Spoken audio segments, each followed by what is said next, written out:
নমস্কার, কেমন আছেন সবাই? আশা করি আপনারা সবাই ভালো আছেন, আমিও ভালো আছি। মা যাচ্ছে পাট শাক তুলতে, এখন সকাল 8:30 বাজে, আর দাদাও বেরোবে এখন।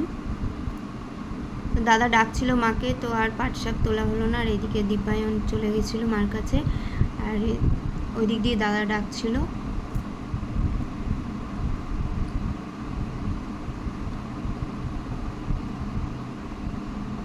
আর এই দিক দিয়ে প্রিয়াংশু নেমেছে। দীপায়ন হাঁটতে পারছে না খালি পায়ে, আর প্রিয়াংশু মানে খালি পায়ে ও হেঁটে হাঁটছে, আবার দৌড়াচ্ছে রাস্তায়, মানে ওর কোনো কিছুতে ওর লাগে না।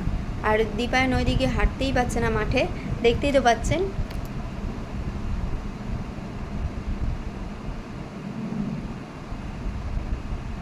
আমি এই দিক দিয়ে নামতে বারণ করছি, এই দিক দিয়ে ওকে উঠতে বলছে, উঠবে না, মানে দুজন মিলে যা শুরু করেছে আর কি বলবো। আর তারপরে আমি নিয়ে গেলাম দিদার বাড়িতে।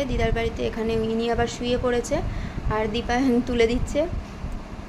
মাটিতে শুয়েছিল বলে তাই জন্য মা আবার একটা বস্তা এনে দিয়েছিল, তো সেটা ওদের সহ্য হলো না, বস্তাটা পেতে দিয়েছে বলে।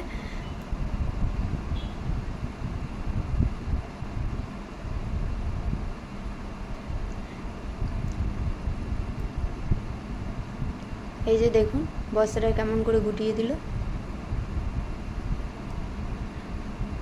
মানে ওরা নিচেই খেলা করবে। আর এইদিকে বাইকটা, মানে আর কি বলবো, প্রিয়াংশুর মতন বাইকে কাজ করছে, আর উনি বস্তাটাকে পেতে শুয়ে পড়েছে।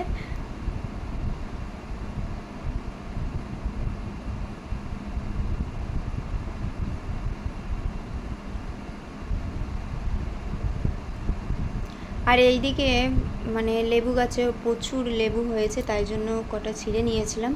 তো দেখুন এই নিচের দিকে অনেক রয়েছে বলে তাই জন্য ওন্না দিয়ে বাঁধা রয়েছে। আর এইখানে দেখাচ্ছি আপনাদের, এই ভেতরে অনেক লেবু রয়েছে।